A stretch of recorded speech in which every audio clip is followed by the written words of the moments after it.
Good day to you. Here at East Stroudsburg University, we have the first female president in the history of the university, Dr. President Marcia Welsh. Our provost, our chief academic officer, is a female. The vice president of student affairs is a female.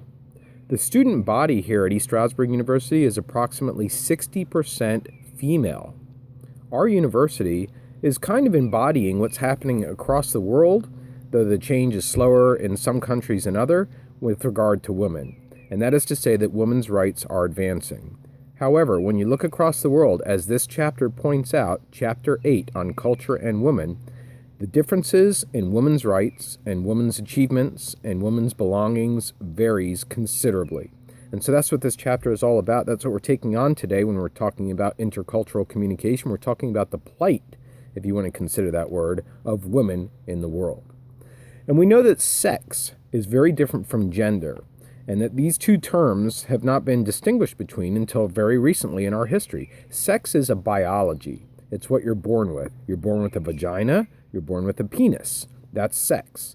Gender is how we are culturally trained or how we are culturally encouraged to behave according to our sex. So gender is what we expect of women and what we expect of men. One of my earliest memories of my daughter was when she was playing in the room, and she was playing with a doll. And she happened to be playing with a boy. Parents have play groups that they get their children involved in. And the father showed up, and he scolded his boy for playing with the doll. That is an example of a gender-learned behavior, that boys don't play with dolls. Boys play with trucks. It's the way it is. It's the way it was for him. So as we head into this chapter now, we're going to consider some but not all of the concepts. And we're going to start with the UN studies, the United Nations studies, also known as the Human Development Index. And we know that no country, there are approximately 200 countries in the world, but no country treats women as well or equal to men. Completely equal. No country. A lot of countries are getting closer, the Nordic countries in particular, which would be Sweden and Denmark and Norway, but no country treats women as well as men. We also know that at the other end of the scale, that gender equality is the highest. It's the highest that it could be in Southeast Asia, in Lower Africa, or also known as Sub-Saharan Africa, and the Arab states. That's where the inequality is greatest between women and men. Moving on to the World Economic Forum study, another series of studies that was done, we know that if you reduce inequality from this economic study, if you reduce the inequality between men and women, the rights of men and women, we know that it stimulates productivity and economic growth. So the rationale is clearly there to do it from an economic standpoint. But whether it happens or not in individual countries is a different matter. We also know that the gap in health has been closed, approximately 96%. So what that means is 4%, it's still significant, but there is a 4% difference between men and women. I mean, that is to say that 4% of women receive worse health care and have less healthy lives than men across the world. We also know that many countries across the world have no laws on violence against women. Many women are, I don't want to use the word stuck, but it's the word that's coming to my mind here, stuck in relationships that are abusive. And there are no laws to protect those women. Sure, there's agencies like Planned Parenthood and other local community-related agencies that would give advice, but many countries have no laws on violence against women.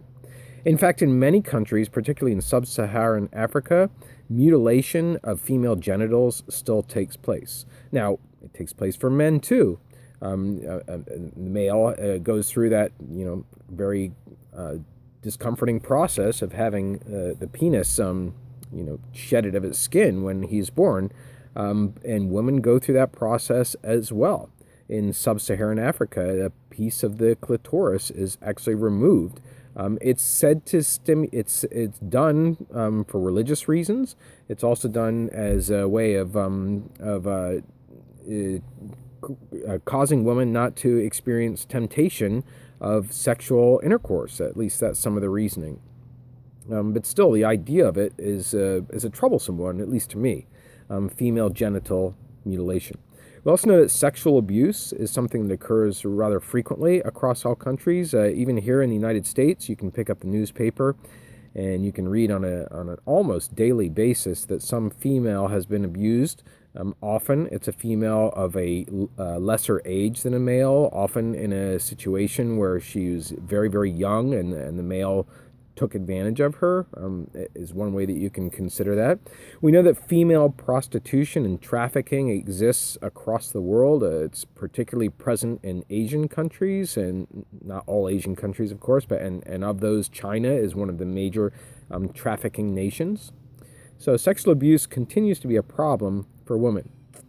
We also know that education is one of those areas that is a problem for women as well. That 2/3 of the illiterate people in the world are women. 2/3 of them are women. That means women are not able to read. 2/3 of the people who cannot read are women. We also know, as I kind of said at the beginning of this video lecture, that more women than men are enrolled in higher education. And so you're actually living at a time, if you are a woman, that is it's a time in which a sea change is taking place for women, that women are gaining more rights, and just in sheer numbers alone, we have more women in the House of Representatives, we have more female senators, we may experience a female president the next time around. It's possible. Certainly the Democratic candidate is probably going to be, well, not certainly, but probably going to be Hillary Clinton. We are seeing a sea change. And with 60% of students at ESU being female and a similar pattern occurring at universities across the U.S., we are going to see females having the sheer numbers to make changes in their lives like we've never seen before.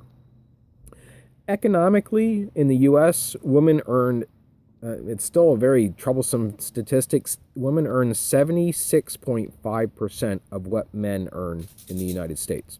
Now, I saw an article in the newspaper a couple days ago, the local newspaper, the Pocono Record, showing that the females are closing the wage gap, and the top 10 female CEOs in this country are presidents of very important companies like IBM and Hewlett-Packard and Archer Daniels Midland and Yahoo. They all have female CEOs. So we are living in a time period in which there is a rapid closing of the gap between women and men, though there's still a long way to go. We know, for example, that in managerial positions, women are only occupying 14%. 14%. I mean, why don't we have a female baseball coach, for example, in the major leagues? Why is that not the case? Is it because somebody's not bright enough, or is it because the culture discriminates against women? I'll leave you to answer that question. Politically, we also know that there is a 20% gap in political participation across the world, which is to say that females are 80% down in holding offices in most of the nations across the world. New Zealand was the first country to grant female voting rights, also known as female suffrage, in 1893. We didn't do it here in the United States until the 1950s, but at least we did it. Today, the Texas Constitution is still talked about as excluding idiots and women from voting. Women can vote, but the original Texas Constitution excluded women along with idiots and other very unflattering terms to describe people from voting. Rwanda is a war-torn country in Africa. At least it was war-torn about 10 years ago. And today, when it reconstituted its constitution, it is the first country to have a majority legislature of women. So there is progress even in those countries in sub-Saharan Africa.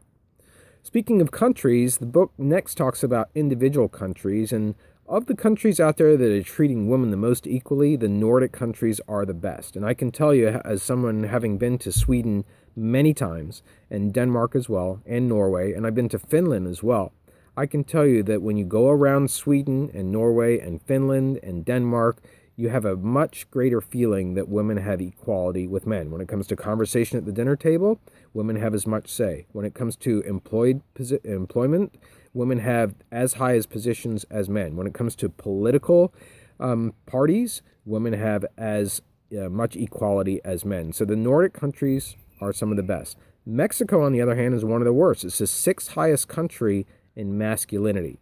When I go to Mexico, I hear Mexican men all the time joking about how the place for a woman is in the kitchen, taking care of the family and cooking for the male. When I look at all the bus drivers that take me around Mexico, as you saw in one of my videos, there is not a single woman that I've ever seen driving a bus. In Mexico, the male can have 3 or 4 girlfriends, and I wouldn't say that it's accepted, but it certainly is tolerated. And it is not something that is unusual to have several sexual partners as a male, even if you're married. In China, boys are more valued than girls. There is the one-child policy that's been in place since 1979. And I have a friend here in the United States who was not able to have children, and she has instead 2 adopted children, and they are both Chinese females. Why is that? It's because the male is more valued in China than the female. So if you're a family and you have your one child and it's a female, that child is often put up for, sadly, adoption.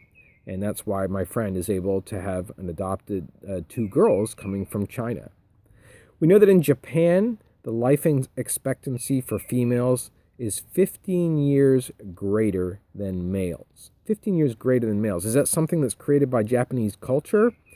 Perhaps not. You can read more about the Japan in the chapter, but it's very interesting that females outlive males, isn't it? By 15 years in Japan. In South Korea, another country that's profiled, women are still seen as having a duty, an obligation, to provide a male heir to the family throne. That means that if you don't have a boy in South Korea, you're shunned, you're shamed, and you've not performed your duty as a female. It's not on the male, it's on the female. In India, there is a 47.8% literacy rate for women, and we know that the dowry still exists in India. You know the dowry, D-O-W-R-Y? A dowry is a purse that you are supposed to provide at marriage to, if you have a female daughter, you're supposed to provide that for a male. It's an expectation of marriage in India that when you marry a female, you're going to get a dowry. You're going to get a huge sum of money or a lease on a property or a car, or you're going to get some kind of materialistic good by virtue of marrying a woman. And so many parents in India, when they have a woman, they put the female up for adoption because they don't want to or cannot afford the dowry. Isn't that a shame? In sub-Saharan Africa, the purpose of sex, particularly in Kenya, is solely to provide pleasure for men. That's the way that sex is viewed. In Congo is known as the rape capital of the world. Arab states also have great inequality for women. Although Islam, as we laid out yesterday a little bit, has the rights for women to be equal to men in politics, and women can own land and women can vote according to Islam, the practices do not meet Islam's ideal. That's what we described yesterday when we described the clothing that female wear, etc. We also know that Muslim men are... That's my male dog barking. We also know that Muslim men are able to have 4 wives, whereas a Muslim female is only allowed to have one husband. And in Saudi Arabia, women cannot drive cars. So across the world, female inequality differs greatly depending on the country. The rest of the chapter finishes up with marriage, family units, and gender. I'll leave you to study those discussions, but for today, that's going to end it. And I'm going to ask you as a final question, if you are a woman or if you are a man, do you perceive in the United States that there is equality between the 2 genders and the 2 sexes? You decide.